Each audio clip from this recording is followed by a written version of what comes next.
So recently somebody asked me about what is decoupling, or the correct term is known as part share. So in today's video, I'm going to share with you about what are the costs involved, what are the calculation like, and stay to the end of the video. I will share with you the pros and cons of doing this process. So before I start, let's assume the following information, and this transaction is done between a husband and wife, where the husband buys 50% of the share from his wife. First, we need to find out what are the costs involved, which is this money will be going into other people's pocket. So the buyer's stamp duty is 50% of the value, which is $17,100.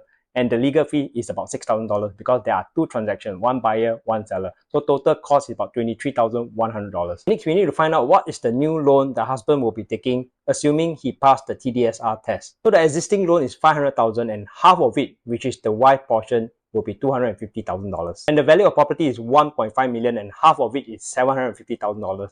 But because the bank can only loan up to 75% of the value, which that will be $562,500. So the total new loan the husband will be taking will be $812,500. So at this point, if you don't understand, it's okay. Once I explain how much the wife is able to pull out cash from this property as a form of loan, then probably you understand. So the wife is supposed to receive $750,000 from the sale of her 50% share to her husband. But because the bank only loaned up to 75%, which is $562,500, and then minus off her existing loan of $250,000, and she will be getting $312,500. So you remember I mentioned the husband new loan is $812,500. You take that minus $500,000, which they already owe to the bank, that will be $312,500, which the wife will be getting. So this is the same calculation. So as promised, I'm going to share what are the pros and cons about doing this part share or part purchase. So first, you are able to retain the property without selling. So basically, you are selling to own people. And second, you are able to pull out cash from the property as a form of loan.